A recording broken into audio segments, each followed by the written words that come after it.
representatives of university administration, colleagues and guests. We are glad to greet you at our first students' conference of our faculty. Medicine is the most noble of all arts, devoted to the 25th anniversary of foundation of Kyiv Medical University.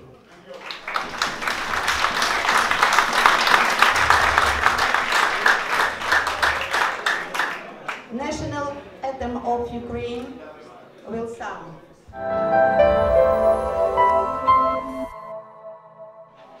More than 500 foreign students are receiving high medical education at our university from more than 50 countries of the world. They are receiving high medical education in 3 directions, such as medicine, pharmacy, dentistry. Also, we have preparatory faculty. We hope and we are sure that every year this quantity is increasing, and new students, new foreign students will come to Ukraine, to our university, and we waiting for you and for them. Today's conference is new and it's symbolic for us because it's named medicine. Medicine is the most noble of all arts. And today, representatives of many countries deals with their ways of development of their medicine in their countries. We know that our students are intelligent, our students are responsible, also talented and creative. And I think that today we see as new talented.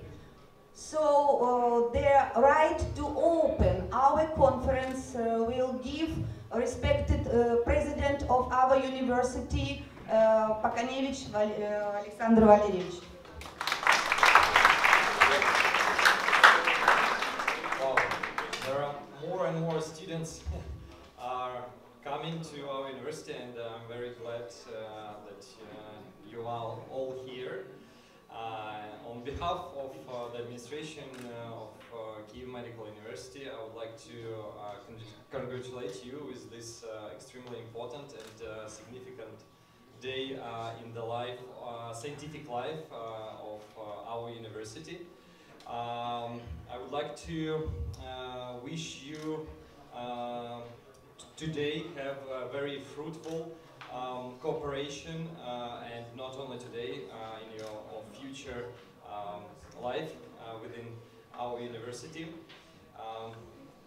Also, we are very much interested in organizing this type of events when you can share with each other the experience which you have from the past and experience which you are gaining within Ukraine.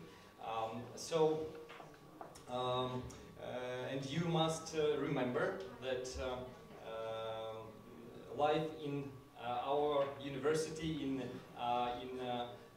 Ukraine is not only that you have to study hard, but also you should take part in this type of activities, scientific activities, cultural activities, when you can meet each other and when you can definitely share with each other your knowledge and benefit from this.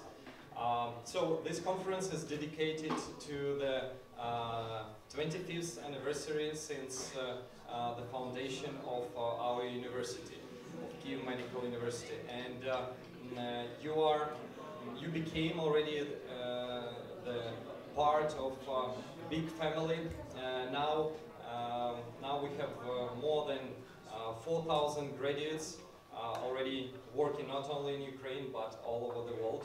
So in the future you will be one of them, and I'm sure that you will remember your students' life within Kyiv Medical University with gratefulness to the faculty staff members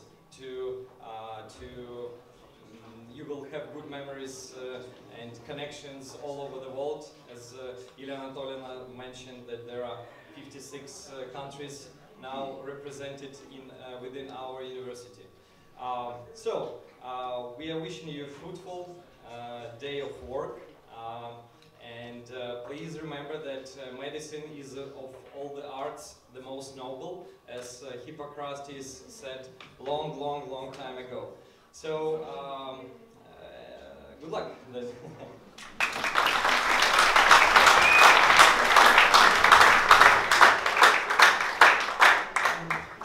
Anthem of our university will sound.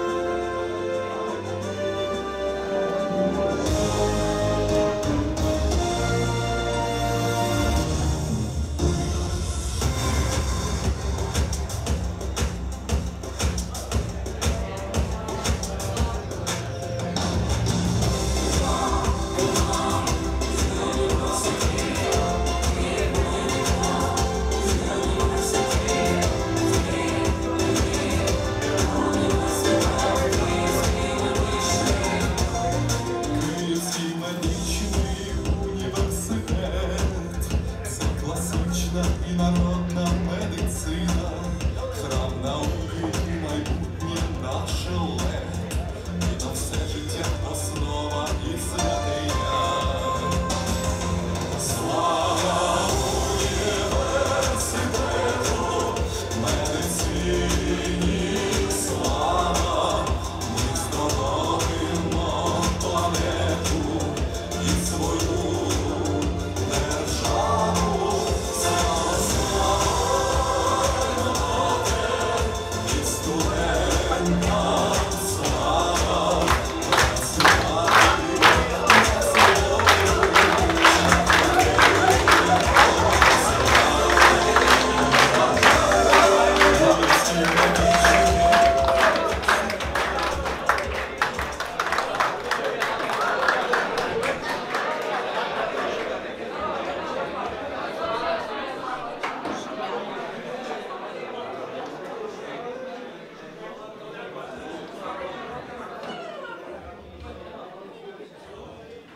Шановні учасники та гості конференції, ми раді вас вітати на урочистому заході, присвяченому 25-річчю Київського медичного університету. We are delighted to welcome participants and guests to this conference of the 25th anniversary celebration of Kyiv Medical University.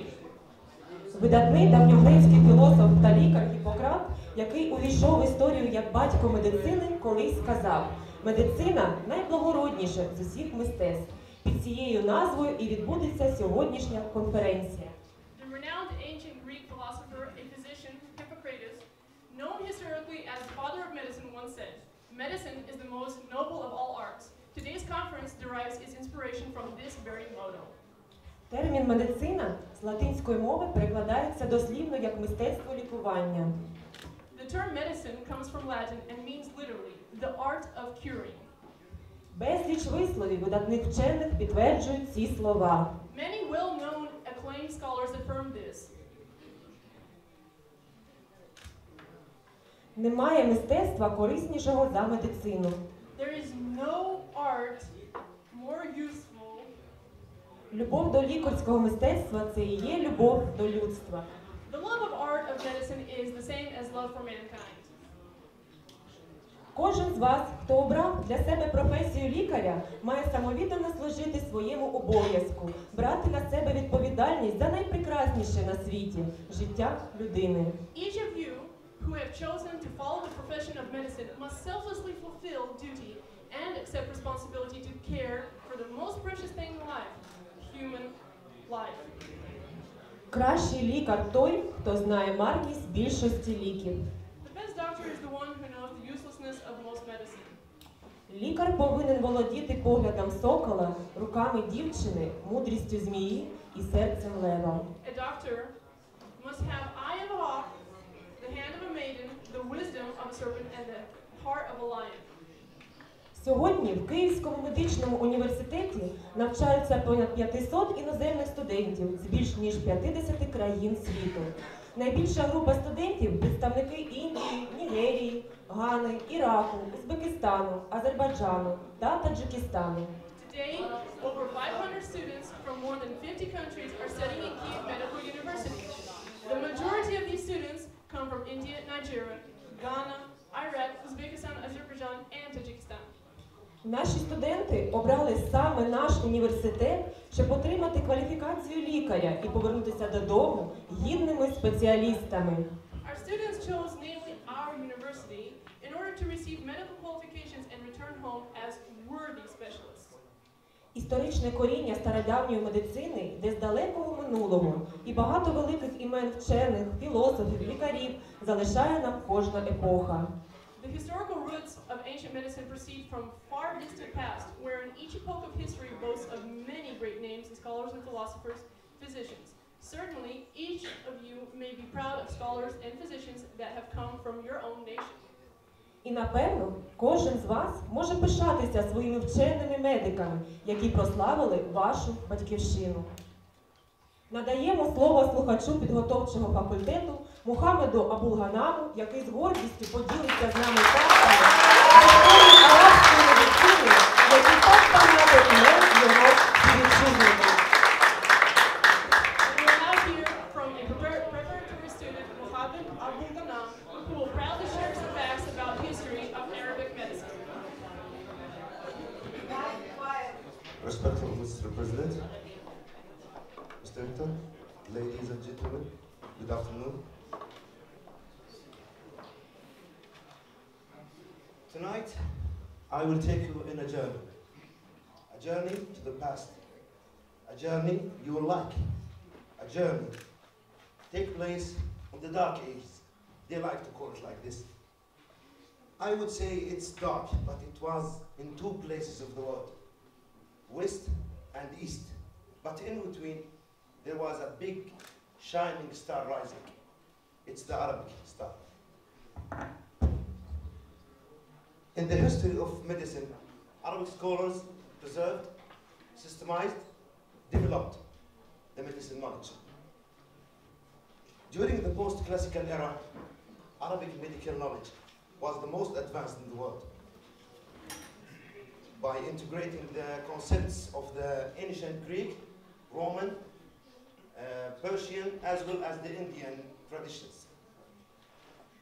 The medicine classic knowledge was nearly lost of the medieval medicine of Western Europe until they became familiar with the Arabic authors.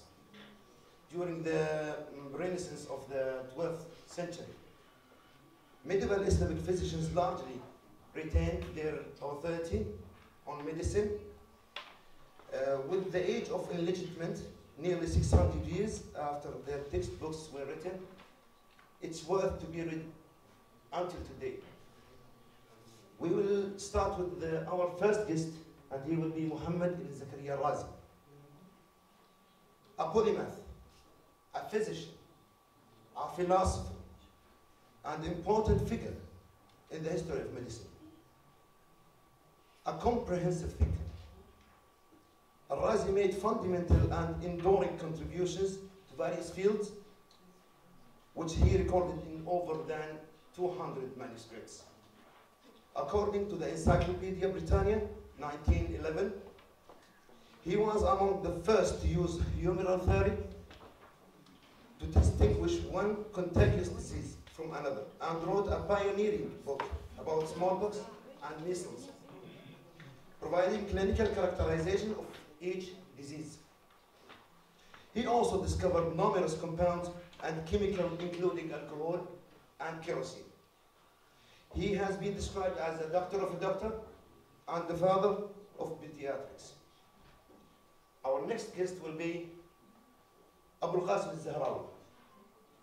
He was born in 1936, popularly known as al-Zahrawi, Latinized as Abu Khalis, was an Arabic Muslim physician and a surgeon who lived in Al-Andalus. He is considered to be the father of surgery. His greatest contribution to medicine is Kitab al-Tasir, a 30-volume encyclopedia of medical practices. His pioneering contribution to the field of surgical procedures and instruments had an enormous impact in East and West well into the modern period, where some of his discoveries are still applied in medicine until today. He was the first physician to describe the abdominal pregnancy. It's a subtype of ectopic pregnancy, and the first physician to identify the hereditary nature of hemophilia. Our last guest will be Ibn Nafis. Ibn Nafis was an Arabian physician mostly famous of being the first to describe the pulmonary circulation of blood. The work of Ibn Nafis regarding the right side of circulation of blood, and the contrary of the most commonly accepted theory of cardiac function. A part of medicine, Ibn Nafis learned literature and theology. He also performed several human discussions during the course of his work. The number of medical textbooks written by Ibn Nafis in his lifetime is more than 110 textbooks. The conclusion: there is a numerous of Arabic and Islamic medical scholars and scientists like Ibn Sina. Everyone knows Ibn Sina. And there is Ibn al-Haytham, who explained that the eye was an optical instrument. We have also Mansour ibn Muhammad, who colored the illustration of a human body. And in another field, Arab scholars like Ibn al-Hamadani wal Bayruni explained gravity even before Isaac Newton with 700 years. I think this is a new information for all of us.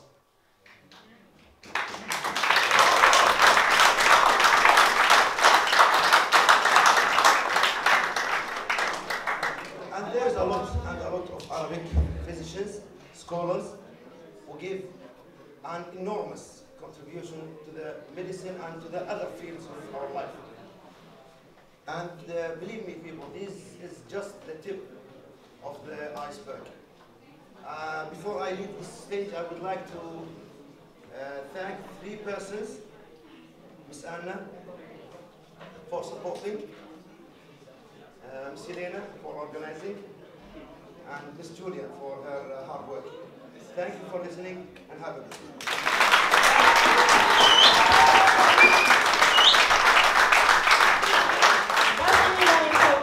Does anybody have some questions to our reporter?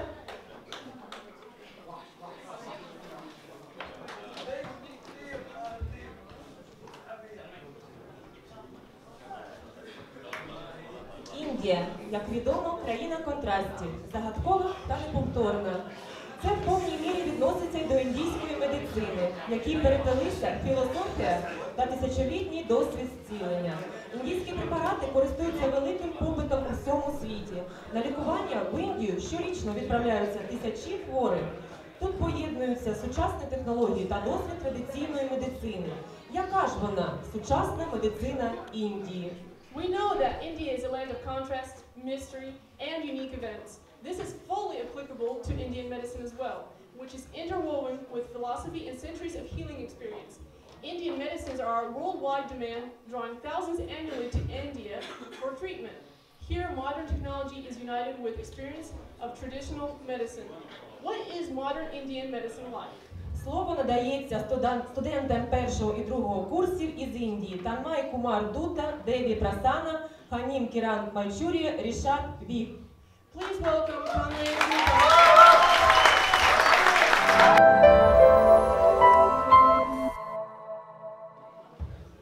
So, good evening, everyone. Dear rector, Turn it on. president, ladies and gentlemen present Turn it here. on. Ladies and gentlemen present here. Let me introduce to myself. I'm Rishabh Beg, studying here in Kyiv Medical University in 2nd year, and this is my partner Charishma. That's how we greet everyone when we meet. So I'm going to tell you about our topic. It's traditional medicine of India. As before we start about traditional medicine of India, we have to tell about our India and its speciality. I know I'm holding up my mic to Mr. Rishabh, and he'll just tell about India and its variety. So basically, India is a country which is not rich in medicinal values, but it's a country which is rich in its cultural and heritage also. So basically, as you all can see, India is a 5,000-year-old civilization. And in India, there are more 29 states, 7 union territories, and a way lot of languages that anyone can imagine. There are 324 languages which are basically spoken, and out of them, 18 are the official ones. And then English is most preferred, and then we consider Hindi as our best and the official language. Now, we are going to tell about the herbalism and its importance in India. At present, we have herbalism, and it's a specialty about plants. We give so much importance to the medicine which has been prepared by the plants and flora and fauna. So, first I'm going to tell you about the herbalism. It's the use of plants and medicinal purpose, and we also study about herbalism in India. Like, we have so many sectors like naturopathy, homeopathy, and basically it goes in Ayurvedic also, and it plays a major important role. So, before starting this, I'm going to tell you about the introduction about Siddha medicine, which has been given by my colleague. So the Siddha medicine, as we can say about the Siddha medicine, it is one of the most ancient methods used in India. Siddha medicine, it's supposed to be origin in Tamil Nadu, and every year we celebrate Siddha Day on 14th of June. And then Siddha medicine, it includes yoga and meditation even. And in Siddha medicine, we use the basic principles which were given by Pathayam, and they were created by the Apathayams.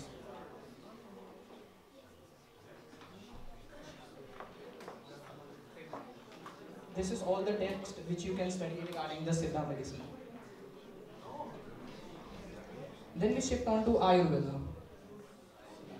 Now, coming up into the Ayurveda, it's a traditional natural system of healing a body. It's nothing but it's also known as a folk medicine. In our Vedic age, like it has been born in our Vedic age of Atharva Veda. And nobody knows the actual origin of Ayurveda, but they say that in the folk India, this Ayurveda has been born from the sages or age, which is called as Atharva Veda, and the number one technique is they are being treated by the herbs, and the second technique is they heal us from the power of mind, body, and spirit. And they give main importance to the mind. Internal healing is being the most important basic principle in Ayurveda. It also has, they say that we have Panchabhutas in India, which is also known as air, sky, water, earth, and herbal environment. These are given importance in India. And the most important healing is by herbs. Herbs are for the medicines, are made by the, it's been dealt in a pharmaceutical area of the medicine. And coming upon to the next section is the yoga. So coming up to yoga now. Most of you who are sitting here, they must be aware of the word yoga. Because nowadays we celebrate 21st June as the International Yoga Day, and even in Kyiv last year we celebrated here that International Yoga Day in Borispільська Park, and also I think this year we will be celebrating. So I invite all of you to celebrate yoga. But let me tell you what yoga is. Yoga is basically a method to cure and to remain fit and to have attained mental healthness. Yoga, it consists of the niyamas and the yamas. In this photograph, you can see in the center, that's our Prime Minister, Shri Narendra Modi, who's performing yoga.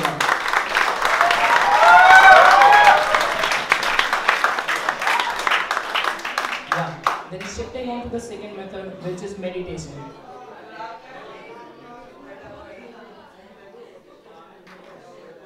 So meditation, what meditation basically is, it helps to focus, increase your focus towards task you're performing, to increase your mental stability, to increase the concentration of your brain, and to control your emotions basically. So meditation is also considered to attain mental fitness and healthness, which is considered as one of the most important methods also. Now shifting on to my partner, she will be telling you about the pharmaceutical status of India. Actually, coming upon to the pharmaceutical situation of India, see, it's not so good about this, but it's like we have been in, according to the Ayurvedic, we have been in the first position in comparison to the US and China. And secondly, second most is, see, herbs, we give importance to the environment, and we also tell the importance about the environment playing an important role in pharmaceutical situations. And coming upon to, we have so many sectors in Ayurveda, like homeopathy, naturopathy, and we have other panchakarma treatments also done in India. And these all includes the main concept called herbal treatment. Nothing but we use most of the trees and most of the plants, and according to our studies, even we are studying in Ukraine, and mostly we include this section in pharmacognosia subject, which is present in second year. And here we can see this medical tourism available in India region. It's about 47.8% in Asia Pacific area. And according to this, we can say that we have so much importance about the Ayurveda, playing a major role in India about the medicines. Nowadays, even in US and in UK states also, Ayurveda is being given a good section, like BAMS, Bachelor of Ayurvedic Medicine Science, is being practiced in India as well as in UK and United States. And coming upon to other European countries and other American countries, they are coming upon to India about these theses, researchers, according to the pharmaceutical situations of India, why we are using too much of medicines which are related to the herbs and shrubs. Mostly, not only this, even our Ukraine people have been so much interested to come and know about this medicines about which are made by the herbs and shrubs. And next I lead upon this to my colleague, who tells about the medical tourism of India. Like my colleague told everyone you about the medical tourism, but what basically medical tourism refers to is that when tourists, they come to your national country and they get their education or they get themselves treated there. The same way what we are following here, we are here medical tourists only, and this great university of ours is providing a really good opportunity to study medicine here. And we basically here are representatives of medical tourism from India, here in Ukraine, in Kyiv. And now I would like to call on stage my colleagues, my first year guys, who will be telling all of you about their lifestyles and the things which they are facing in our university and in Ukraine basically. Give it a great round of applause to my colleagues. Thank you for giving the opportunity and your attention.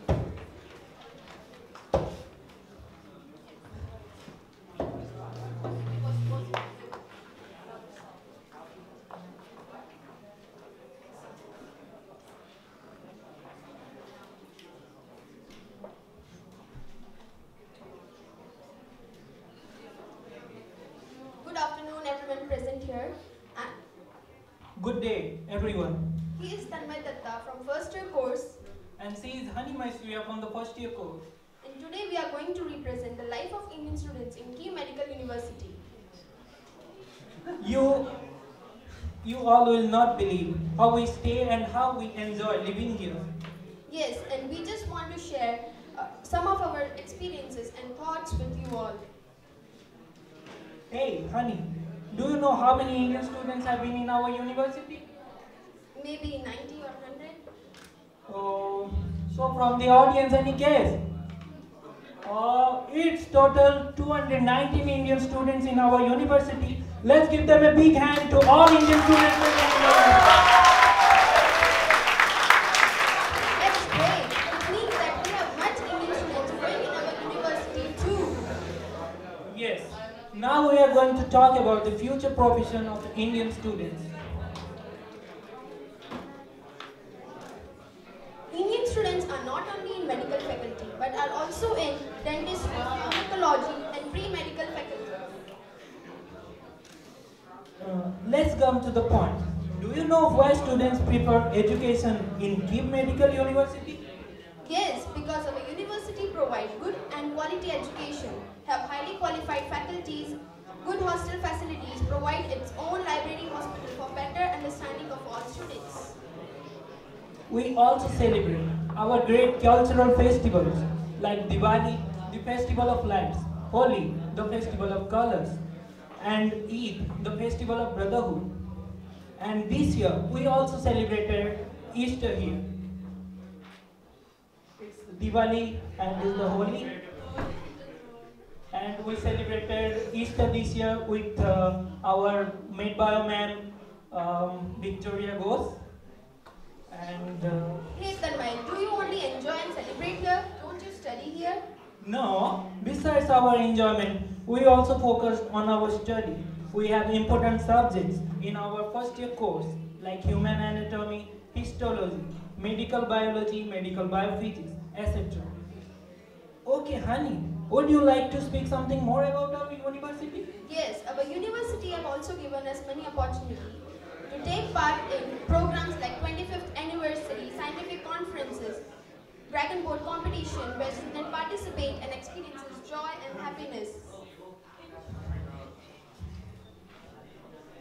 So, at last, we want to conclude by taking medical student oath as a future medical doctor. I pledge my utmost effort to acquire the knowledge, skills, attitudes and behavior required for practice of medicine. I will seek knowledge and teach what I have learned. I'll commit myself for a good life that will bring honor to my profession.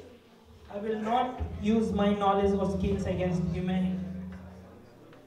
Thank you everyone. Thank you.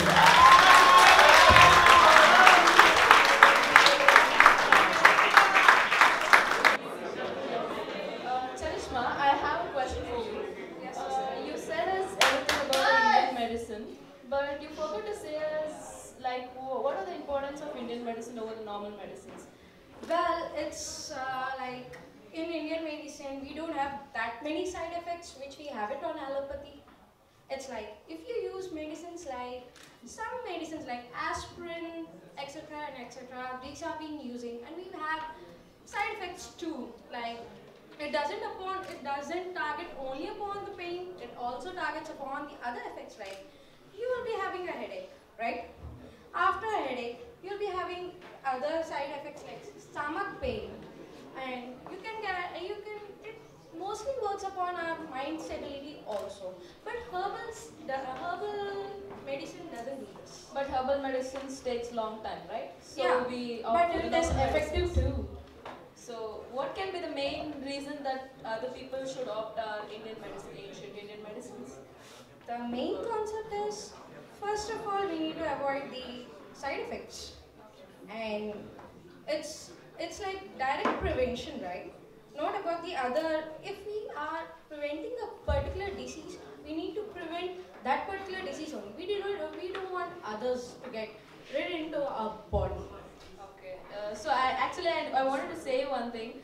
People in India barely go to hospitals if they get some disease because we just believe in home remedies. If we get some cold, we think okay, mint and some lemon can cure our cold. So this is what, if you check for home remedies, the roots mainly you can find in India. So we are proud about our medicines, right? Definitely, I agree about this. Thank you, sir.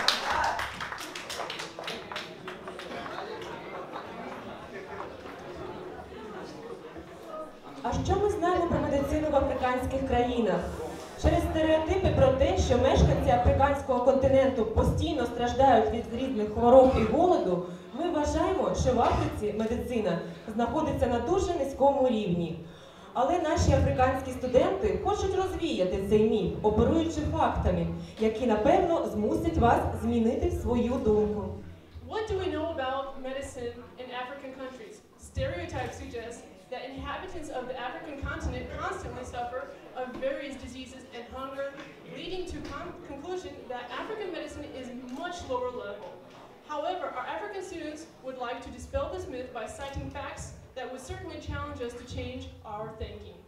Слово надається студенту другому курсу із Гани Сарпунг Девід Боаке. Please welcome David Walker.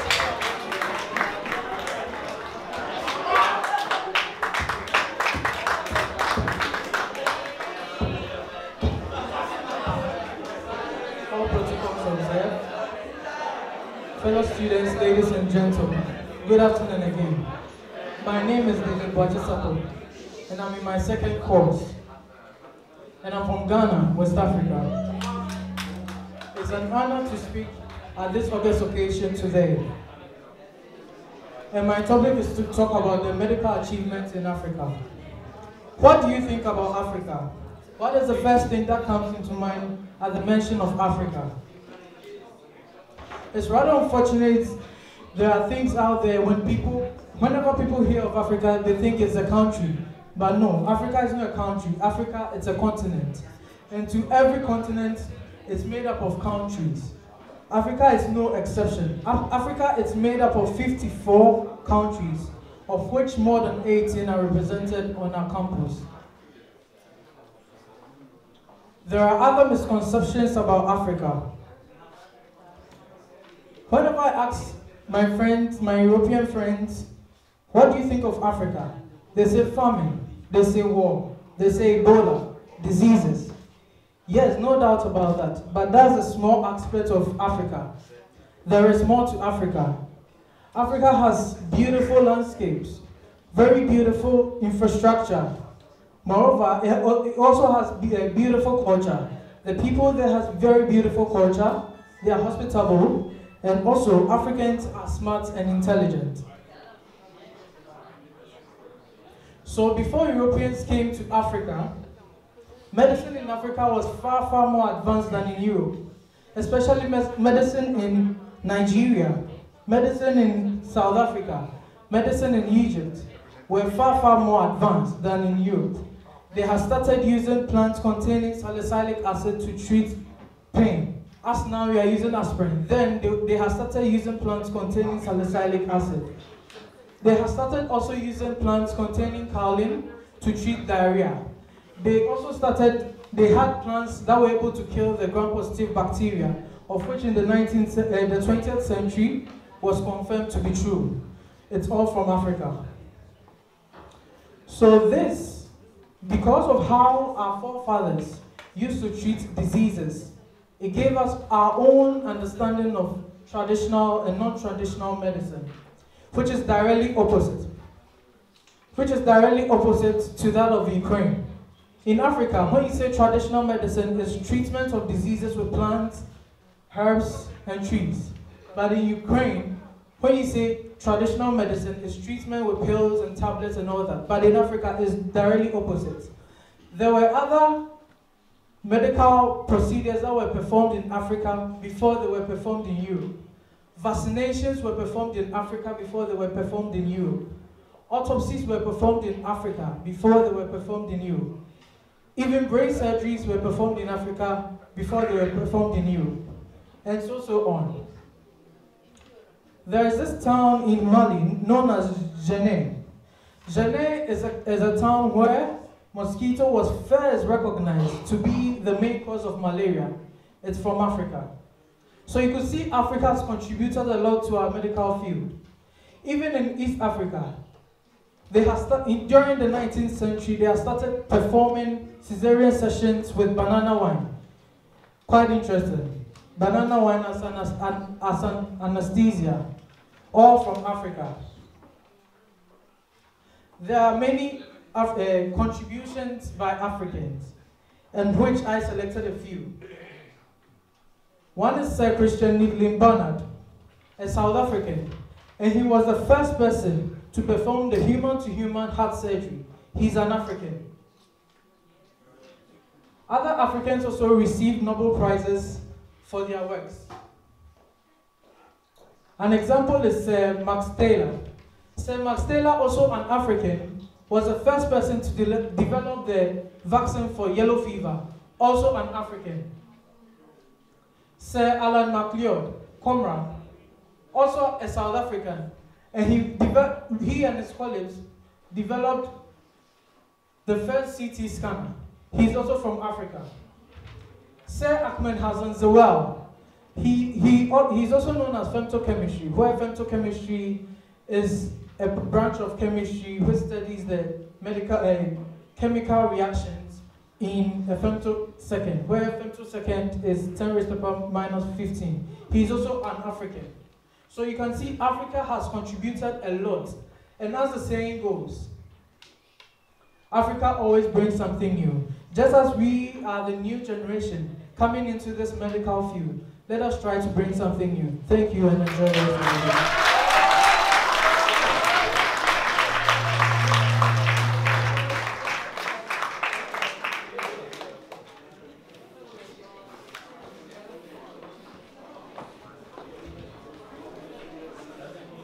Немає нічого настільки віддаленого від нас, чого б ми б не змогли досягти, або настільки глибоко прихованого, чого б ми не змогли відкрити, казав Декарт. There is nothing so far from us that we could not reach it, nor deeply hidden that we could not expose it. Історія медицини – це важлива частина людської культури. Вона наповнена великими відкриттями, завдяки яким численні хвороби було вилікувано. Інсулін, вакцинація, анестезія, пеніцилін. Сучасна медицина ніколи б не досягла нинішнього рівня, якби не ці та інші фундаментальні відкриття, які змінили наше життя назавжди. The history of medicine is an important part of human culture. It is full of great discoveries, thanks to which a great number of diseases are now curable. Modern medicine would have never reached its present level if it had not been for insulin, vaccinations, anesthesia, penicillin, and other fundamental discoveries that forever changed our lives. Слово надається студентам підготовчого відділення. Hello everyone. Hello everyone. We are from Nigeria, Ghana, Zimbabwe, And India. Currently, we're having a language course at the preparatory department. But we've already started to learn the subjects of the main studies, such as physics, biology, chemistry, amongst others. Our biggest dream is to become doctors, and today we would like to talk about the greatest medical discoveries of all time, made by prominent people and genius doctors. Medicine is an ever-evolving field. New big breakthroughs are being made every day, all the time. So let's look at some of the most important medical discoveries of all time, and those scientists that has changed the world for the better. Anatomy of human in the year 1538. Born 500 years ago, Andreas Vesalius has an iconic status in the history of science, being usually called the father of anatomy.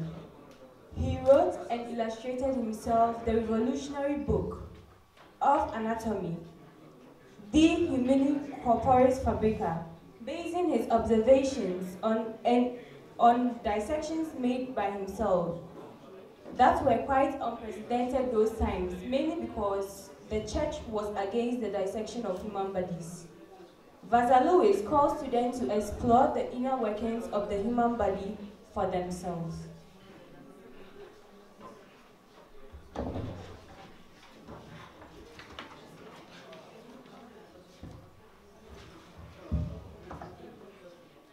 And I'm also talking about the circulatory system.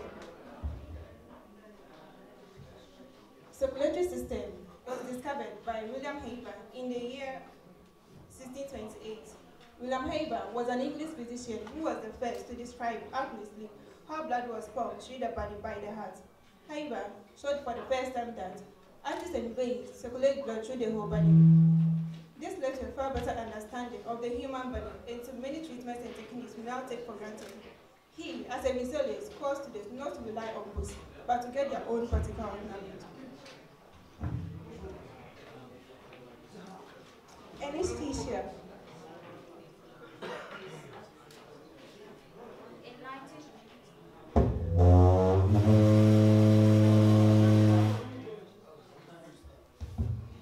In 1902, the Austrian biologist Karl Steiner discovered 4 blood groups in humans and developed a system for their classification.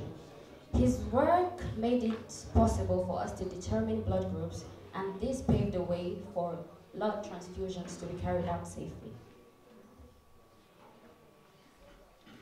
Anesthesia.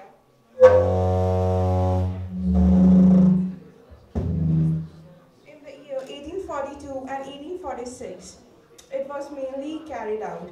It is an effort to relieve pain during surgery. Surgeons employed all kinds of means they could to knock out a patient. Some used opium and marijuana, and others preferred alcohol concoctions to knock out a patient. Different anesthetic practices were in use when Crawford Long revived the field of surgical anesthesia by using diethyl ether as an anesthetic. This ingenious discovery established him as the pioneer of surgical anesthesia.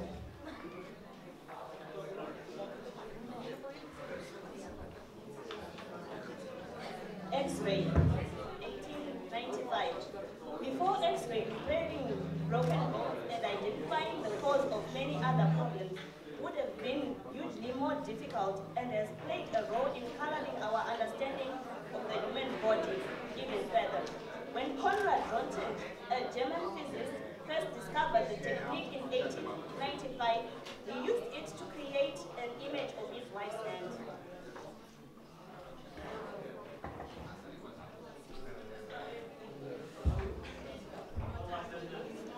In the beginning of 1912, Frederick Hopkins, a British biochemist, is credited with the discovery of vitamins and their functions in the diet. Thanks to his research, we now understand the importance of these substances in promoting health and preventing diseases.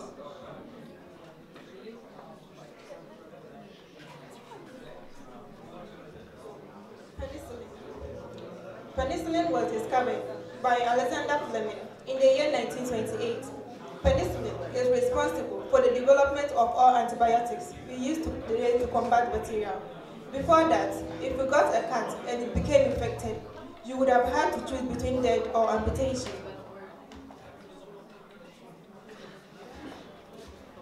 Vaccination in the year 1796, also known as the father of immunology, Edward Jenner is famous for the discovery of smallpox vaccine.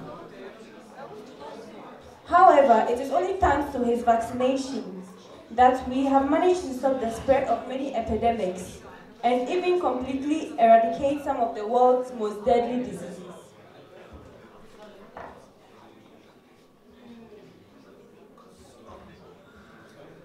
Good day. My name is Gabu Simeon. I hail from Nigeria. I'm going to be speaking on 2 topics now, insulin and DNA.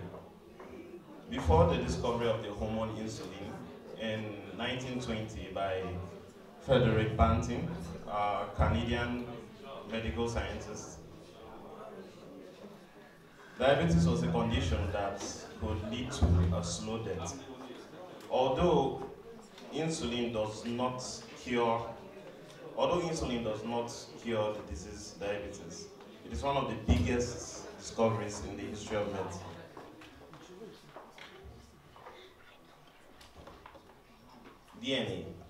DNA was discovered by a Swiss physicist, Friedrich Miescher, in the year 1962.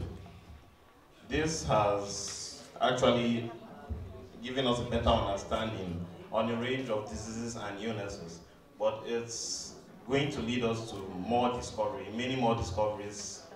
It's going to lead us to many more discoveries in the field of medicine when we begin to use it. Thank you. Thank you for your attention.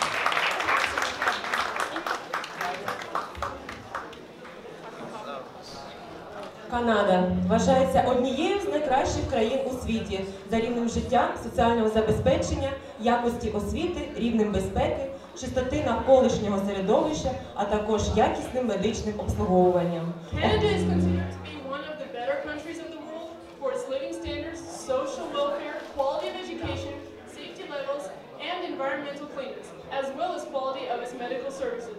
The Canadian government has every right to be proud of health standards. It is no coincidence that the life expectancy of Canadians is 79 years. Охорона здоров'я у Канаді – одна зі сфер, якою по праву пишається держава. І не випадково, адже тривалість життя в канадців становить 79 років, що є одним з найвищих показників серед розвинених країн. А ще це країна, яка зробила вагомий внесок у розвиток світової медицини, ліки від лейкемії, виявлення гормону пролактину та багато іншого. This is a country that has invested heavily in the development of worldwide medicine, such as the cure for leukemia, the discovery of lactogenic hormone, and many others. Слово надається студенту першого курсу із Канади Мак Харп.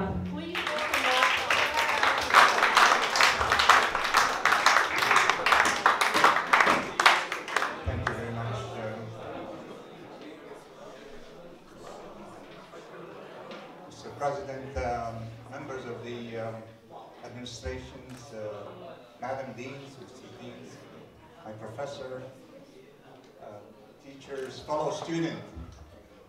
This is a very important occasion that we are celebrating here, 25 years in the life of a very important university. And we obviously very delighted to see among us not only the administration and the teachers, but you yourself, who came from all over the world in order to get a better education.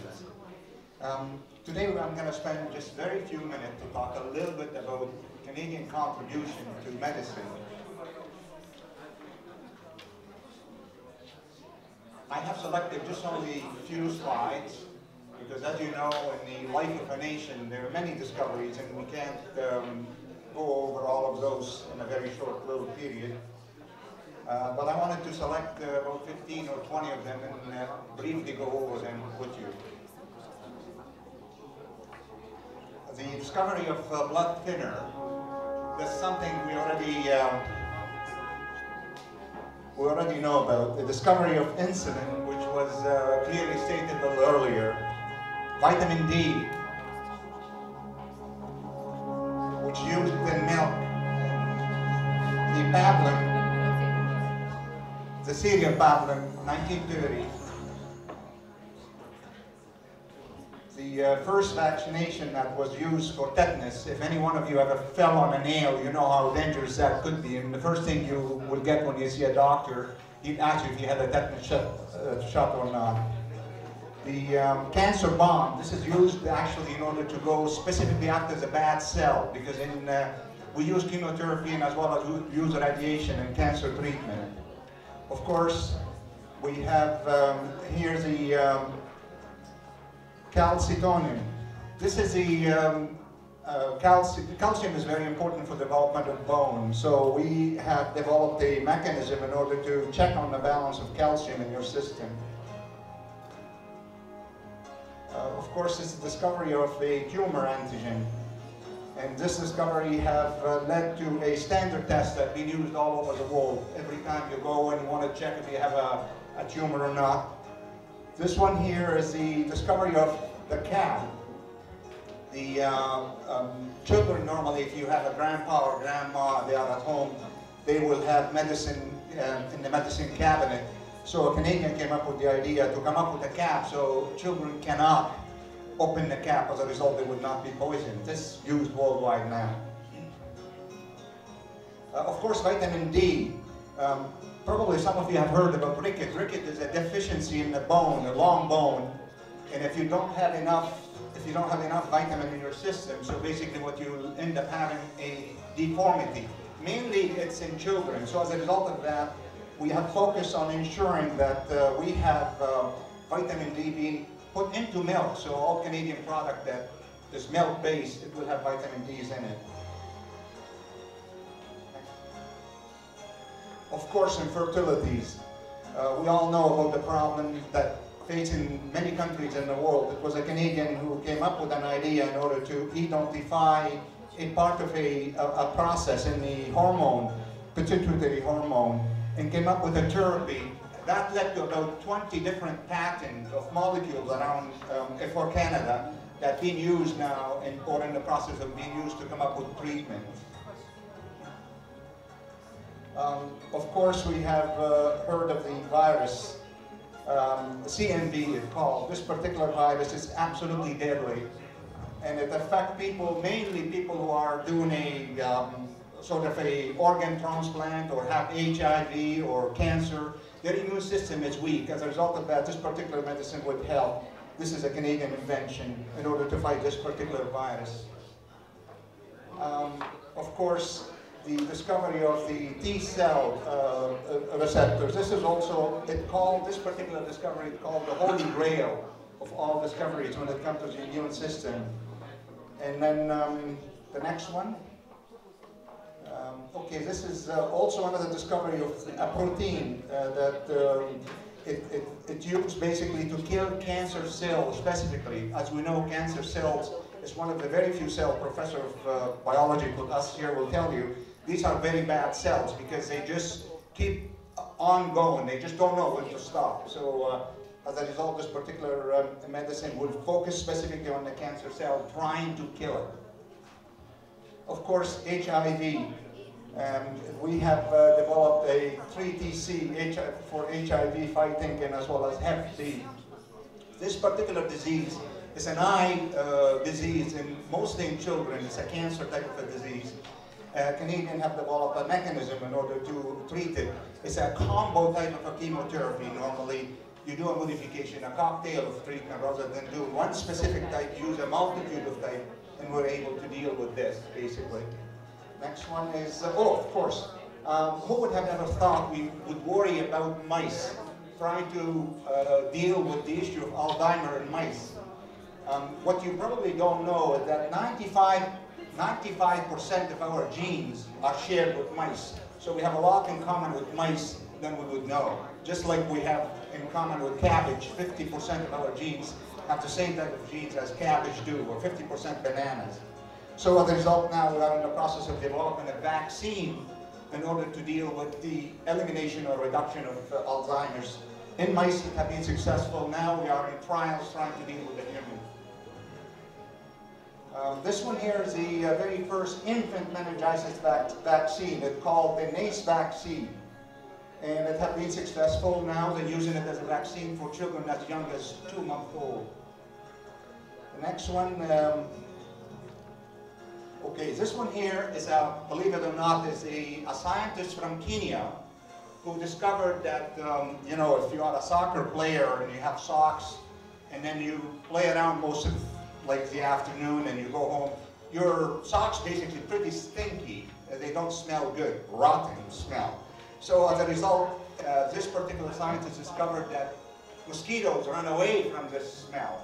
So with the Canadian assistance to this particular scientist, we developed a type of a mechanism in order to repel mosquitoes, so as a result reducing the harm of malaria, which malaria, by the way, is the fact it kills on an annual basis close to 600,000 people worldwide. So it's a pretty big problem. And the next one, and the final one we stop at, is the halting cancer growth by targeting cancer cells. You know, believe it or not, despite all of the big discoveries that we have worldwide, we still have not been able to get to the bottom of the problem, and that is to determine a way in order to kill the cancer cell in order to allow it to stop without propagating indefinitely. So there's a lot of research being taken place in Canada, as well as in cooperation with other countries around the world, in order to develop a mechanism to handle this particular problem, which is the cancer cell. With this, I want to thank you very much for giving me the chance to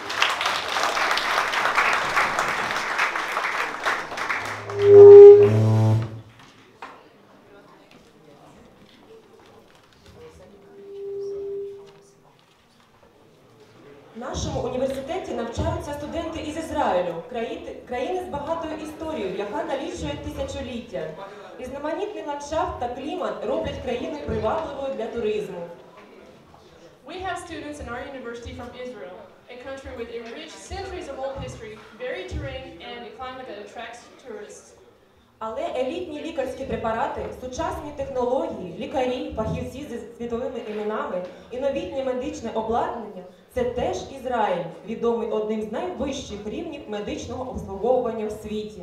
However, Israel is also known for elite medical formulas, modern technology and treatments, world-renowned specialists, the newest medical equipment, and the reputation of the highest medical standards in the world. Слово надається студентці 4-го курсу із Ізраїлю Ефрат Арбел. Please welcome Efrat Arbel.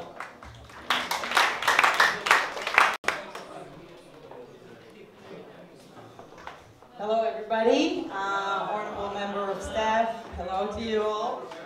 I'm very happy to be here, but I want to make one correction. My presentation is about Israel medical healthcare. I want to add also Palestine and some students, okay? I apologize, I didn't know from before, okay? So, shall we start? Israel medical healthcare system is ranked 4th in the world by the Bloomberg ranking system for efficiency. What makes it so unique actually is to complete the WHO ID, which is World Health Organization, which started in '46. And the main idea was to maintain our well-being health and maintain our social life healthy. The main idea for the healthcare system was to support all her citizens, no matter what, to maintain their good health and to be healthy so they will not use any medical properties. The main idea for the Israeli healthcare system is divided into two, which is the public and the private, both financed by the government and not by private people. This is example for some hospitals in Israel in the main city of Tel Aviv. You can see cardiologist department, epilogue department in Tel Aviv, and some of the nurses which are really very well equipped. The Israeli health system is divided into the main bodies, which are the Ministry of Health, which goes together with the finance, of course, together, and the 4 health funds, which every citizen is obliged to be in Israel, and the hospitals, which divided into 2, private and public. This is some of the 4 health funds we have in Israel. Can go. Thank you. The main idea for the healthcare system was a law. It's a principle that should be equal and justified for every student and to maintain secrecy and their privacy without telling no one around and keep it inside hospital and healthcare system. This is some of the hospitals in Israel which are completely new. You can see the heart department in Tel Shomer. You can see some of the rooms in Israel, which all the facilities, and Bellinson. The history of the healthcare system was provided that the proposal was in 1921 that everyone will have medical insurance. That's from old time and new time, so you can see population. The national health is maintained from 1995, was the law that says that every citizen in Israel, Palestine, should have healthcare insurance, and every citizen is obliged to find and to choose which one of the funds he wants to be a member of. The member is covered everything by treatments, medications, surgeries, everything that is included in the basket. These are some of the very new treatments in Israel which everybody uses today, some MRI treatments, some surgeries rooms, some delivery room for maternal. The coverage for the healthcare system is for free. Not so free, depends by age. Usually it covers some from the income, like 10%, but the progressive law decided that as long as the person earns more money, he will pay more money for the insurance. Of course you can choose private insurance, but all insurance in Israel is covered by the government. The health fund service supply everything, as well as service in the hospital.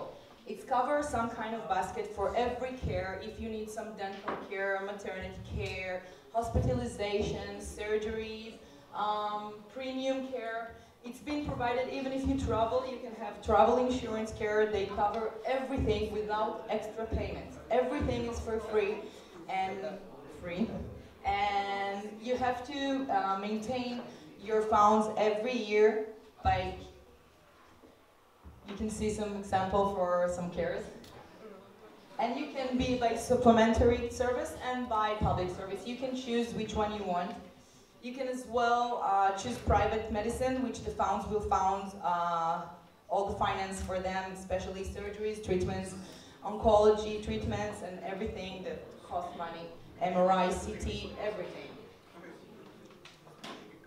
These are some examples from old time and today, how it's developed. You can see all equipment here, well, on the beds, everything. Each room has private bathroom and private bed, and sisters alarm all the time that they are alarmed. The hospitals in Israel are very well equipped. They have emergency room, ambulatory service, hospitals, managed by very high physician doctors. You can see each department, as we saw before, everything is well equipped and prepared for emergency. These are some of the deviation of the hospitals. One of the most important is the mission hospital, which can go all abroad to some rescue team if we have some earthquake around the world. Usually we use the Israel 6 mission hospitals. This is some of the example of the modern treatments in Israel. Of course, everything Israel-Palestine. When I mean Israel, I mean Palestine as well. Everything is electronic. All information is transferred to the patient by alerts, reminder, electronic email, telemark, everything through the beginning until his first visit in the doctor, until the end, till he leaves the hospital. Of course, to maintain our health, we need to take care of all the factors influence our health: smoking, alcohol, water, society, employment, every factors, age, sex, everything that influence our lifestyle. Of course, you can come and enjoy natural treatments in Israel, like the Dead Sea, some natural minerals which are for free. And just to enjoy Israel views and desert kind of weather, which is very healthy for you, especially in the sea. Israel welcomes everybody, no matter your religion, no matter where you're from, no matter what you care, you will get the first equal treatment with secrecy and privacy to respect you as a human being. Thank you very much for your attention. I hope you enjoy.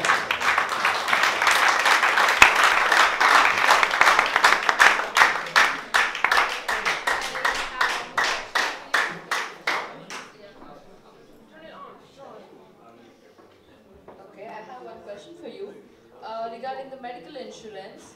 Okay, so we have a certain rules like if a disease is in the acute stage, so it covers medical insurance.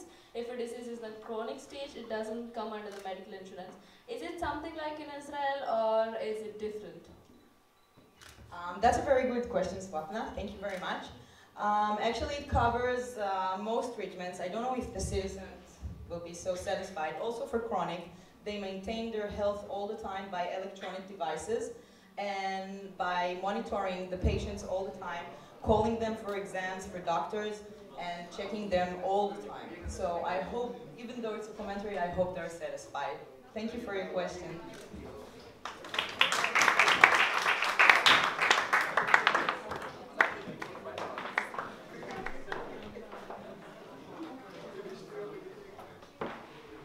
Київський медичний університет щорічно приймає на навчання студентів із різних країн, у більшості своїй за кліматичними і культурними умовами відмінних від України.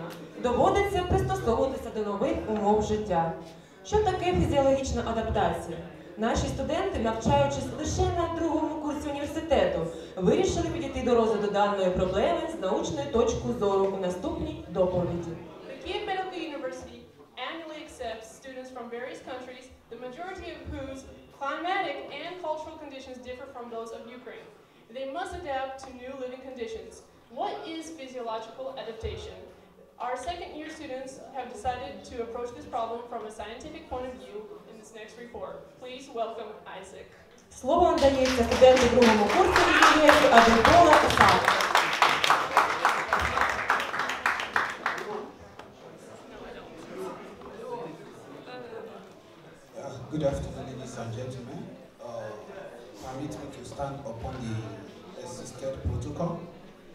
this afternoon I'll be speaking on the topic display on the slide.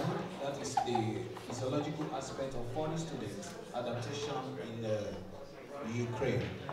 As we can see, and as we all know, the Ukraine happens to be one of the European countries that admit students from different parts of the world on yearly basis. And I will understand this. We can see from the slide that we have a lot of countries that are represented in Ukraine. For example, we have Israel, we have Nigeria, we have a country like Ghana, we have Cameroon, we have Tajikistan, and a lot of countries like that. And I will understand this fact. We need to also understand that KMU happens to be one of the universities that accept foreign students to study at least medicine in their own particular university, as you can see from the slide. Now, one other thing we must understand also is that there is this mentality in us which we need to also address. For example, leaving our country to come and study here, we have different kind of things that is going on in our mind. For example, we have this mentality that we are coming to a country that by ethnicity we are different from them. We are coming to a country by weather and climatic conditions we are different from them. We are coming to a country that by language we are different from them. Now, I will understand this. How do we adapt and how do we adjust ourselves to all these differences? And that's what we're going to look at. From the topic, we have physiology, and at the same time, we have adaptation. When you are talking about adaptation, adaptation is the process by which organisms adapt or survive in their ecology or ecological habits. Now, when you are looking at, when you are talking about adaptation, adaptation could be viewed at the anatomical point of view. At the same time, it could be viewed in a behavioral point of view. At the same time, it could be viewed in a physiological point of view. But because of the context of this topic, I'm going to address it on the physiological aspect of adaptation. Now, when you are talking about the physiological adaptation, you are talking about an internal systematic response to external stimuli in order to help an organism to maintain what we call homeostasis. And physiological adaptation also, it includes the ability of an organism to make venom. At the same time, it includes more general functions such as temperature regulation. Now, based on the country we have found ourselves, because one of the major things that always come into our mind whenever we are coming to this place is this temperature difference. I'm going to look at it in that particular perspective. For example, some of us that came from Africa, we understand that we came from a temperate region, a region whereby the higher, the average highest percentage, average temperature per year is about 30 degrees C. Also, the lower percentage or the lower average temperature is about 21 degrees C on at average level. Also, when you look at people that came from India, that is from the Asian part of the world, you discover that the average higher percentage of temperature per year is about 38 degrees, where the lowest one is about 21 degrees. Now we are coming to a country whereby the highest average temperature is about 21 and the lowest is about -10. In this regard, how are we going to adjust and how are we going to adapt? A lot of us think so many things when we are coming to this place, that how are we going to adapt in this freezing environment? The answer is very, very simple. Our body has been so developed in such a way that wherever we find ourselves, it tends to adjust to the system and the environmental condition of that place. And how do I know this? And that is where the context of thermoregulation comes to be. Some of us may ask me, what do you mean by thermoregulation? Thermoregulation is the ability of an organism to keep its body temperature with this certain boundary. In fact, when the surrounding temperature is very different from our own surrounding temperature. Therefore, I'm not going to waste much time on that. Ukraine, having known to be a cold country, in this particular situation, how do we adjust to it? We have two methods physiologically in which our body can adjust to cold. Number one, through heat production. And number two, through prevention of heat loss. And someone may ask me, what do you mean by heat production? Heat production is when the body is exposed to cold, and heat is produced in the following activities. Number one, through accelerating metabolic activities, and the second, through shivering. Now, let's go back to the first one, through metabolic activity. What do we mean by that? Heat gain center in hypothalamus is stimulated by exposure to cold. It activates the sympathetic center, which causes the secretion of adrenaline and non-adrenaline. This hormone, especially the adrenaline, increases the production by accelerating cellular metabolic activities. The second aspect of it is by shivering. At times, when you are feeling cold and you are shivering, a lot of us thought that our life wants to go out of us. No, it's just a means through which our body is adjusting, through which our body is generating it, so that our life can keep within ourselves. Therefore, what do you mean by shivering? Shivering is the increase in involuntary muscular activity with a slight vibration of body in response to exposure to cold. Shivering occurs when the body temperature falls below 25 degrees C. And the primary motor center for shivering is situated in the posterior hypothalamus, near the wall of third ventricle. Enormous heat is produced during shivering due to severe muscular activities. The second aspect of it is through prevention of heat loss. When the body is exposed to cold, heat gain center in the posterior nucleus of hypothalamus is stimulated. It activates sympathetic center in the posterior hypothalamus, resulting in cutaneous vasoconstriction and decrease in the blood flow. Due to this, sweat secretion is decreased and heat loss is prevented. The second aspect of it, whenever we are exposed to heat, how did our body adjust to it? The reverse is the case. That is the opposite of how our body adjusts to cold whenever we are cold. The first mechanism is promotion of heat loss, and the second mechanism is prevention of heat production. By this, I end my summary. Thank you.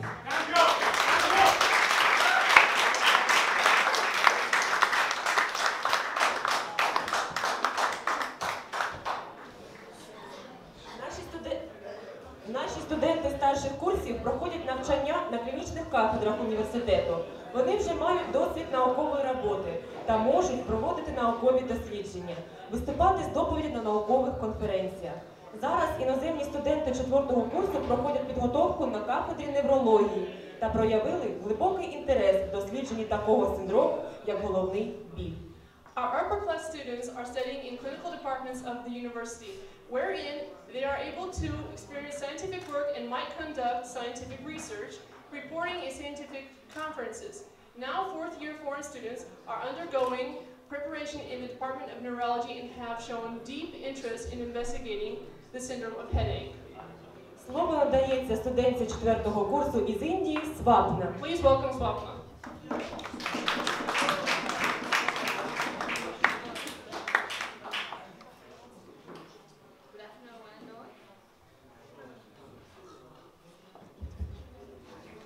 So, myself Swapna, I'm on 4th course and my topic is headache. Okay. Headache is the most common thing everyone experiences in their whole life. Okay, if anyone have 4 periods of class in one day, of course they are gonna experience headache on that day. And it depends whether we need to take it as a serious situation or it's just a common headache we suffer a lot. It depends on the pattern of a headache, duration of a headache, progression site, and the triggers which affects us a lot. And here we have some dangerous headaches. That's first is subarachnoid hemorrhage, meningitis. Okay, here we have a note for it. subarachnoid hemorrhage is when the patient feels pain like some baseball is hit to their back, and it pains a lot, like loss of consciousness and focal neurological symptoms. So if anyone experiences pain like that, it means that it's really serious and it's a dangerous headache. And the next one is meningitis. It's progressive headache, develops just within a minute, and it... What protocol do we observe? Ladies and gentlemen, good afternoon. First of all, I'm highly honored to be given this opportunity to speak at this occasion. I'm a Teria, a second-year student, and I'll be presenting on my way to be a professional doctor. This presentation will be centered on my experience as a registered nurse in Ghana, and which led me to my studying in this noble university to become a professional doctor.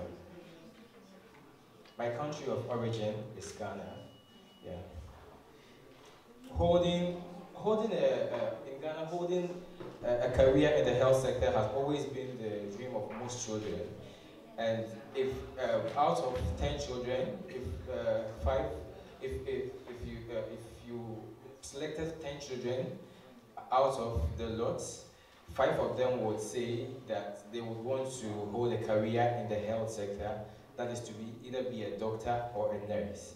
And I grew up understanding that working in the health sector, most especially a doctor or a nurse, was one of the most prestigious. It was my dream to become a medical doctor, but my course of choice in the high school didn't allow me to enter the medical university right from the high school. So this led me into studying nursing in the University of Ghana, where I got my Bachelor of Science in Nursing. After graduating from the university with a Bachelor of Science in Nursing, I practiced for 2 years. And for the purpose of this presentation, the experiences I had was a lot. So for the purpose of this presentation, I will just give a few and then we move on. One of the first experiences I had was at the operation room, where I had to assist in the cesarean section. And in Ghana, it is believed that once you leave the university, you are respected and known to be knowledgeable and experienced. But as inexperienced as I was at then, I was fumbling. But following the instructions and the directions of the doctor, I was able to assist in the operation, and it was successful. With further practice, this helped improve my confidence and also my interest in the health sector. So these are some images of me in the theater. I spent most of my working experience in the medical surgical department, in the medical surgical ward, where I came across numerous medical conditions, some of which I never came across whilst I was studying in the university. Some of the one thing that that gave me joy the most was and also further increased my passion was when a seriously ill patient who could have died recovers after massive efforts.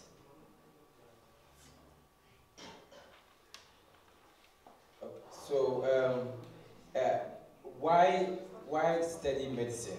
As I started earlier in the presentation, it has always been my dream since childhood to become a medical doctor.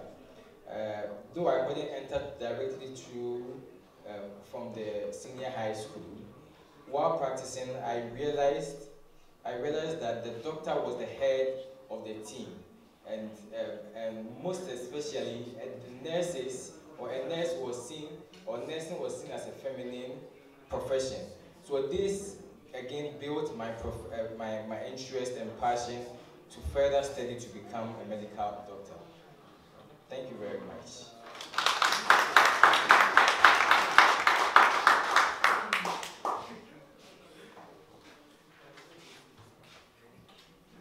Good afternoon, ladies and gentlemen. First and foremost, I would like to thank the School of Authorities and the organizers of this program. Good afternoon, ladies and gentlemen. First of all, I would like to thank the school authorities and the organizers of this program for the opportunity given me. Maybe everyone here have got a reason of studying medicine. Maybe my story might coincide with yours, or mine might be an exceptional one. I'm a 34-year-old, a nurse, and of course from Ghana and West Africa. That is an image of me. We're in a group where during my matriculation, that is me during my licensure exams in Ghana, and during my graduation in University of Ghana. This is where I work. There's a military hospital in Ghana. Actually, this hospital is a National Disaster Hospital and is the United Nations Level 4 hospital in West Africa. I'm also a serving military personnel with 10 years experience. That is me in my military outfit. Having been exposed to several brutalities and other war environments, I realized that there was more in me that I could contribute to the health delivery system in Ghana and globally at large. Sometimes on the world, I feel like some of the things that other health professionals do and mishandle some patients. I realize that there are things, some of these things that I could do, but unfortunately I don't have the license and the permit to do.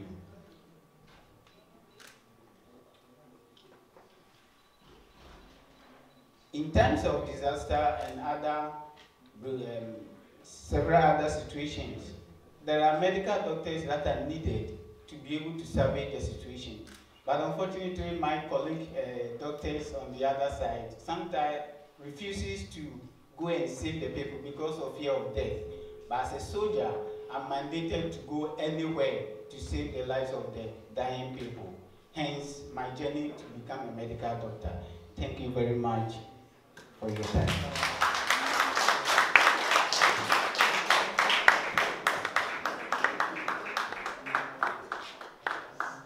Лікарями не народжуються, ними стають в Київському медичному університеті.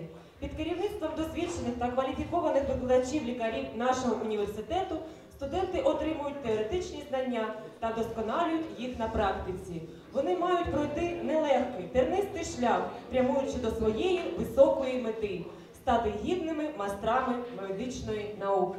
Doctors are not born as such, but they become such at Kyiv Medical University. Under the guidance of accomplished and qualified medical professors at our university, students receive theoretic knowledge and complete their internships.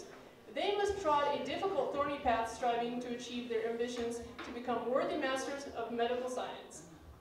Слово надається студентам другого курсу із Гани Гболу Тетех Майку.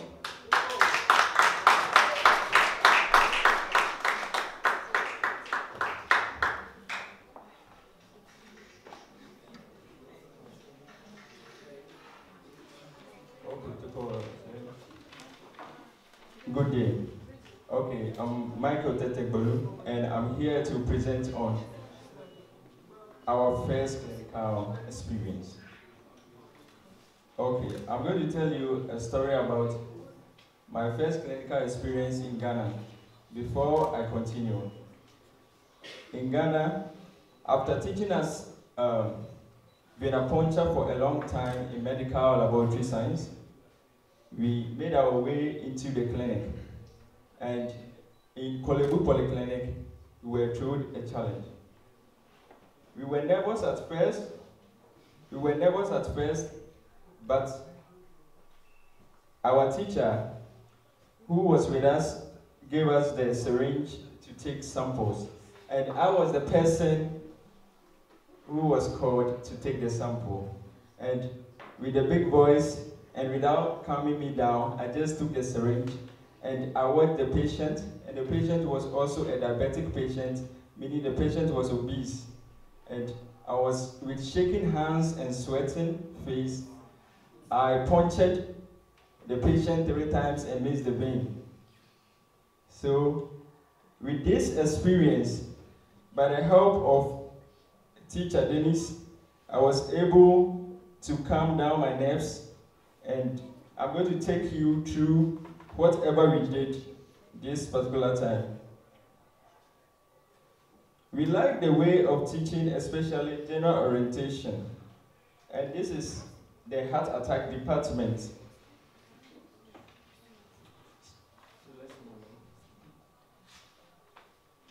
Okay. We observed, we were taught basic documents that includes prescription and temperature graphs. These temperature graphs and prescription forms, we were told that on the prescription forms there is some basic information. That's the patient's ID, the complaint of the patient, that's both the chief and the secondary, the history, the personal and the family history. Then we were also taught certain additional methods of investigation, and this includes the occupational therapy, the laboratory department, the radiology department, and the diet department.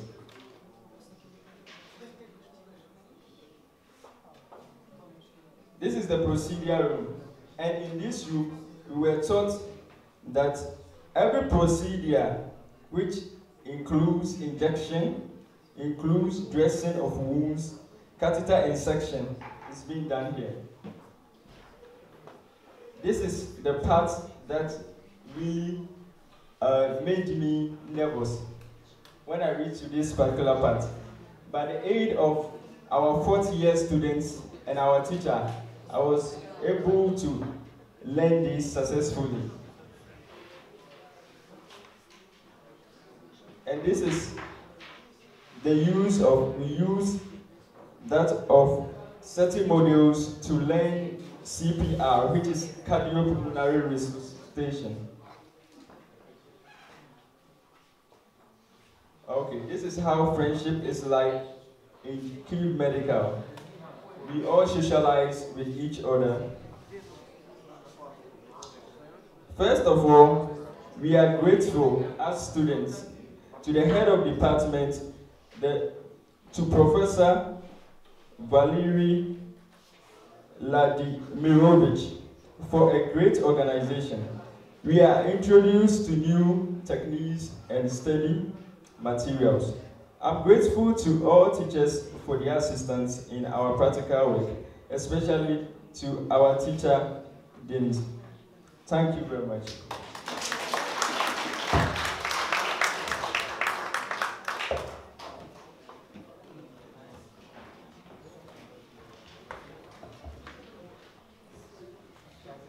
Навчання в Київському медичному університеті – це незабутній період життя кожного студента.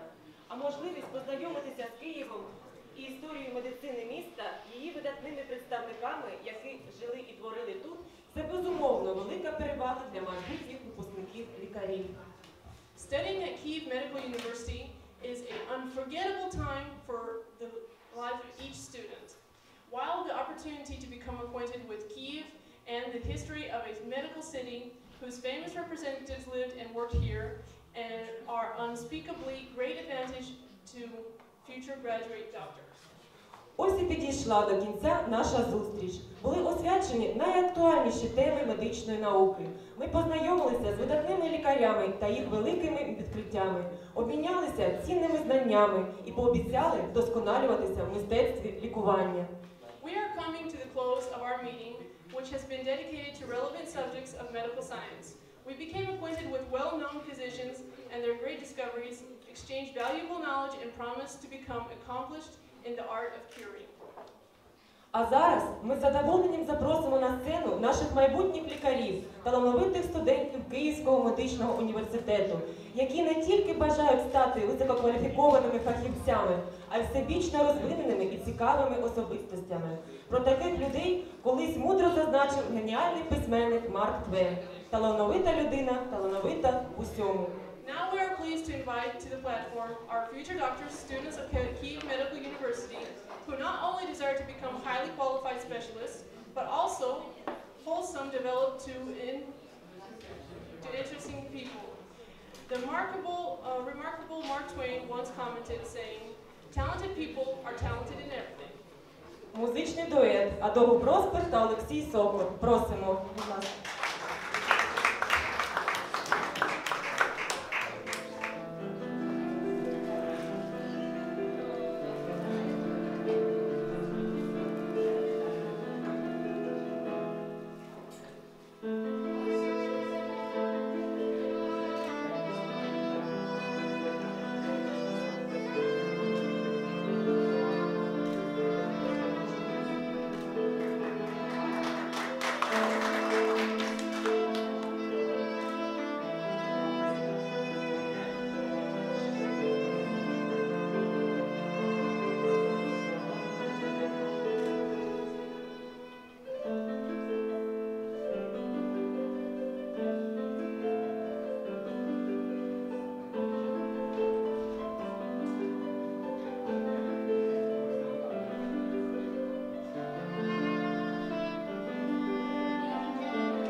Африканська пісня у виконанні студенток першого курсу та студенток підготовчого відділення.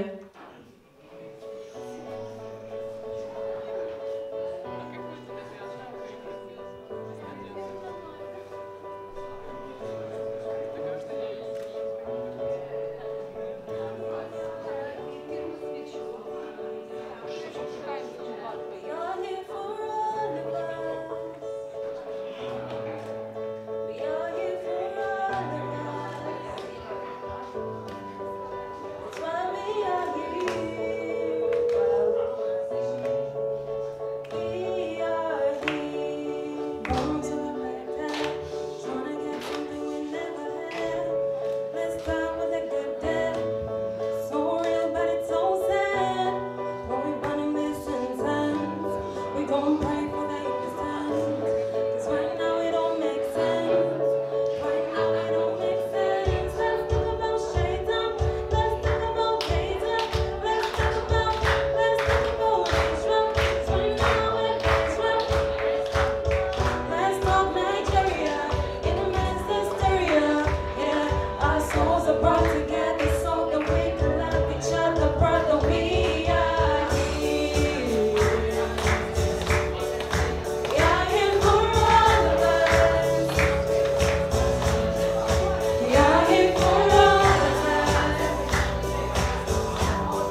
Вашій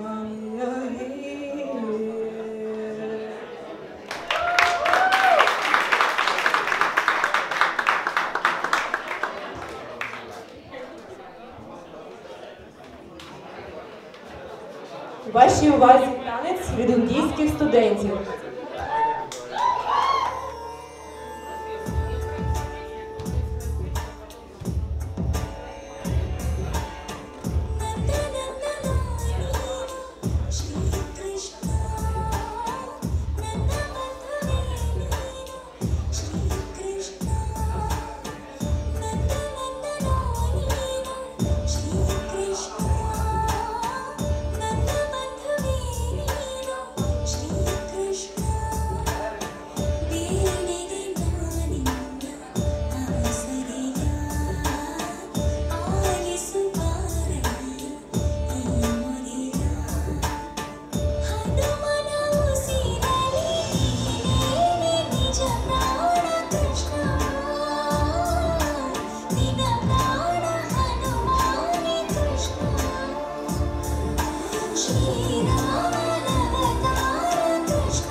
Намалюю у виконанні Юлії Сачук.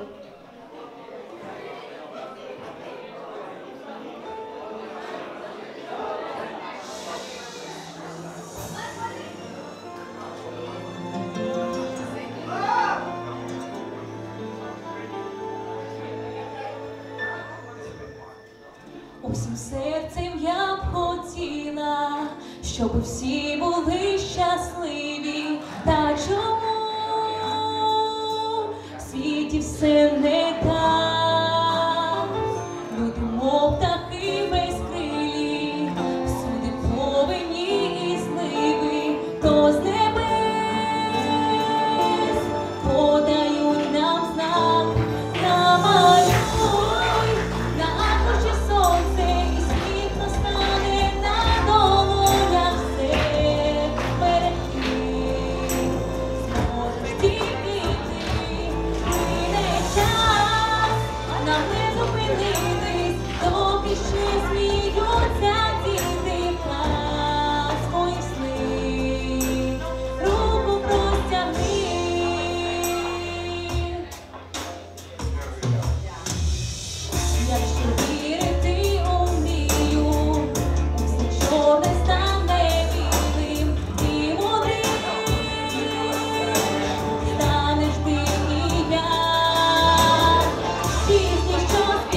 декана факультету по роботі з іноземними студентами Наловкіну Берналь Олену Анатоліївну.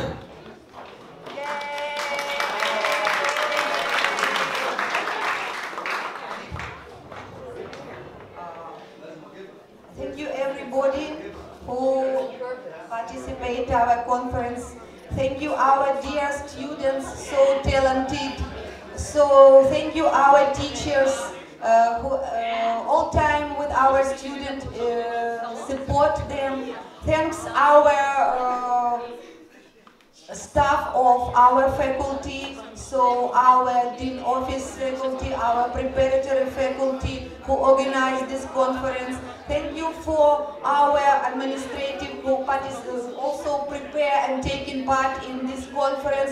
So for everybody, for this really holiday, I think it will be traditional, and every year we'll keep together, yes, to perform everything and exchange your information and enjoy life. So thank you very much for everybody, and now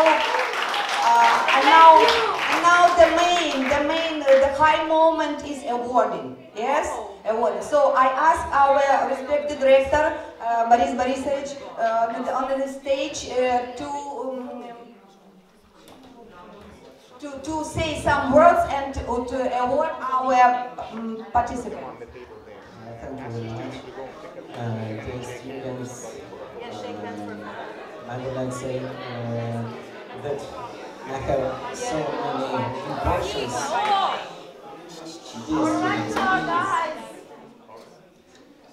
I have so many impressions from this conference, from scientific investigation to personally history of life, to dances, to songs.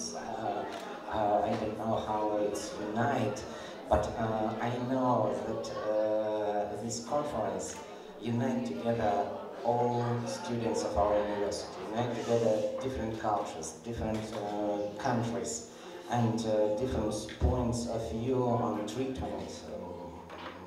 Traditional, non-traditional, it's maybe change in opposite situation when we can be present in other countries, from Ukraine to Ghana and India, because thank you very much, all staff from Dean Office, from our departments, all students which took part of this conference.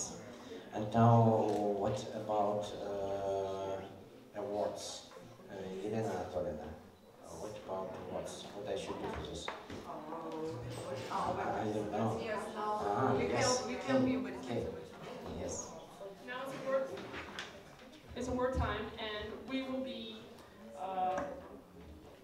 giving this award. It is a certificate awarded for active participation in the conference of medicine is of all arts the most noble, dedicated to the 25th anniversary of Kyiv Medical University.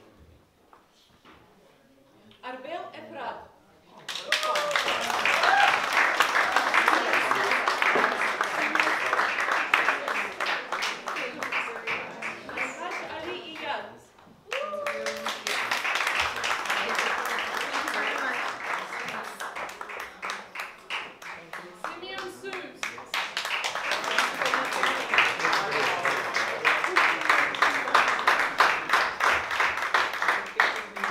Девис Сарбон Боаке.